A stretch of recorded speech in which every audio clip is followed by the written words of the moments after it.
LEILA HYAMS burst onto the scene as a star at the end of the silent era and was one of the busiest stars of the early talkies. But by the mid-30s, she had moved into mainly B-movies and supporting roles. Why? Join me as I investigate. LEILA HYAMS was born in 1905 to John Hyams and Leila McIntyre, a famous vaudeville duo known as Hyams and McIntyre, who were also noted for their appearances on the Broadway stage. Leila became a part of vaudeville shortly after her birth, apparently sleeping on the top shelf of her parents' trunk, and at the age of 6 months, making her stage debut blowing a kiss to the audience from the stage. Leila remained a part of her parents' act throughout her childhood while studying to be an actress on the stage. However, her first big opportunity came as a teenager in the form of modeling, for which she was hired to be the model for a series of ads by Listerine. She modeled for many other ads over the next few years and became so popular that she was known as the Golden Girl due to her beauty. Not surprisingly, Leila's modeling work led to her entering the motion picture business. In 1924, she made her debut as Mate Stanley, the second female lead to Barbara Lamar and Sandra at First National. Mate was Leila's first in a long series of roles in which she portrayed the lovely, sensible, and virtuous woman. That is a strong contrast to the more, quote-unquote, naughty heroine of the film. Leila then took 2 years off from the movies, presumably to go back to modeling. She returned to the screen in 1926's Dancing Mothers, a smash hit that starred Alice Joyce, Conway Turrell, and Clara Bow. Leila played a similar role as before, this time named Birdie.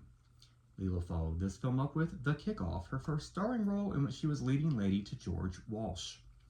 She then supported Madge Bellamy in Summer Bachelors as the beautifully named Willowdean French. In 1927, Leila had another starring role, this time as the leading lady to Johnny Hines in the comedy White Pants Willie. Variety mentioned Leila in this film and stated that she didn't have much to do but looks great on the screen. Leila then played similar roles opposite Monty Blue in The Bush Leaguer and One Round Hogan.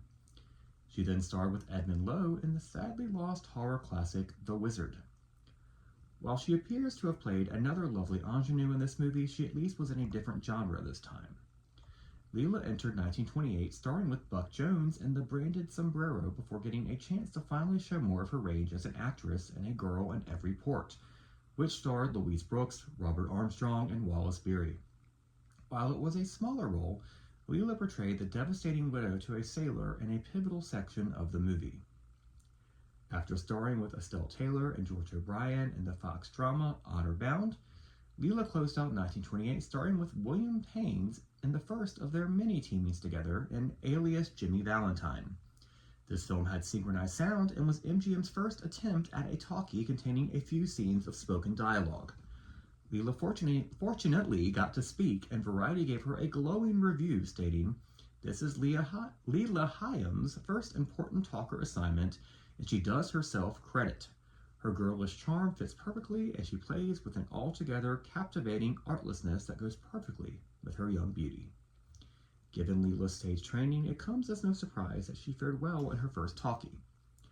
Due to her success in Alias Jimmy Valentine in 1929, became an extremely busy and even more successful year for Leila in silents and talkies, mostly at MGM. She starred with Buster Keaton, Dorothy Sebastian, and Edward Earl in the hit comedy Spite Marriage, a silent with synchronized sound and music. Successful talkies followed at MGM, including The Idle Rich with Conrad Nagel and Bessie Love, and The 13th Chair, an adaptation of the hit play with an all-star cast. She then finished out the year starring with Basil Rathbone in The Bishop Murder Case, one of the many successful films in the Philo Vance series. Leila entered 1930 more busy than ever, starring in 8 pictures that year alone. Highlights included The Big House, The Sins of the Children, another pairing with William Haynes, this time the wacky comedy Way Out West, and her first pairing with John Gilbert, Way for a Sailor, for which the New York Times gave her a nice mention. 1931 was an almost as busy year for Leila as 1930. She starred in 6 films. Highlights included Gentleman's Fate and The Phantom of Paris, again with John Gilbert, the latter of which being one of her and his most celebrated talkies, in which gave Leila a lovely showcase for her talents, and The New Adventures of Get Rich Quick Wallingford, another comedy success with William Haynes. In 1932, LEILA slowed down a bit, starring in only 2 pictures at MGM before leaving the studio to star in only 2 more pictures at other studios. The first film was perhaps her most famous one, Freaks, the negatively received but later acclaimed cult horror classic in which she played Venus, one of the few sympathetic, quote-unquote, normal characters. While she did great work in her scenes, her lovely performance was overshadowed by that of Olga Baklanova's as a truly sinister villain, and Harry and Daisy Earle's and the entire circus troupe as beautifully sympathetic heroes. LEILA then returned to her ingenue niche territory, supporting Jean Harlow and Chester Morris in Red-Headed Woman, playing yet another good girl who loses her man to a quote-unquote naughty girl. The film, however, was a smash critical and commercial hit, garnering Harlow some of her best reviews to date, and giving LEILA one tough moment in which she really lets Harlow's character have it. Following its completion, LEILA left MGM. She first starred with Bing Crosby and Stuart Erwin in The Big Broadcast, and then starred in another controversially received now horror cult classic, The Island of Lost Souls, playing another good girl amidst more sinister characters. In 1933, LEILA first moved to Universal, starring in a few films over the next few years there, including Saturday's Millions with Robert Young and Andy Devine. She also began starring in B-movies at Poverty Row Studios, including The Constant Woman, a fine drama with Conrad Nagel, and Sing, Sinner, Sing, a musical drama in which LEILA got to show off her, as far as I know, real singing voice. In 1934, LEILA starred in her last Universal picture, Affairs of a Gentleman with Paul Lucas. In 1935, after appearing in 2 supporting roles at Paramount in Ruggles of Redcap and People Will Talk, both successful comedies, LEILA only made 2 more pictures, both at Poverty Row Studios. She starred with a large ensemble in $1,000 a Minute, a delightful comedy. She then starred with Richard Dix in Yellow Dust in 1936, a Western that would turn out to be her final picture aside from appearing briefly in a 1943 short. In 1927, LEILA married agent Phil Berg. She appeared happy to retire in 1936 to enjoy time with her husband, a feeling that she shared with film historian Richard Lynn Parsky in his 1970 book, Whatever Became Of. The couple stayed active in the Hollywood community for many years. They also enjoyed spending time on their yacht, playing tennis and fishing, and even dabbled in archaeology, going on several digs to add to their personal collection.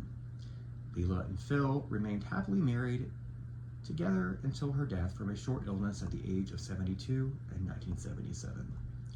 So we are left with the question, why did LEILA HYAMS move into B-movies and supporting roles after starring in several talkies? Well, I think we have that answer from LEILA herself. She told Richard Lemparski in the same interview for his book, quote, "Acting was to me simply the profession I was born into. I never developed the driving ambition which you really need if your goal is stardom. It became more and more like hard work. There I was, with a huge, beautiful home and a wonderful husband, but I wasn't able to enjoy much of either." End quote. Therefore, LEILA didn't have the ambition to keep pushing herself to remain a major star, and instead was happy to slow down and then eventually retire to enjoy her time with her husband. After all, she had been acting since the age of 6 months and was long overdue for a break. LEILA HYAMS left behind a fantastic body of work as an actress, and that, along with her refreshingly frank reason for leaving that work behind, makes her a true Hollywood legend. You can find a number of LEILA's films on YouTube: Dancing Mothers, A Girl in Every Port, Spite Marriage, The Idle Rich, The 13th Chair, The Bishop Murder Case, Way Out West, Way for a Sailor, The Phantom of Paris, The Big Broadcast, The Constant Woman, Sing, Sinner, Sing, and Saturday's Millions. I must thank my sources for this episode: The New York Times, Breakfast at Dominiques, Travalanche, Find a Grave, Virtual History, and Archive.org for their digitization of Variety. Please like and subscribe or follow this account if you want to learn more about the history of silent film stars who starred and lasted only briefly in the talkies. Up next, join me as I investigate the silent Talkie career of Ralph Ince. Thank you so much for joining me. Have a great day.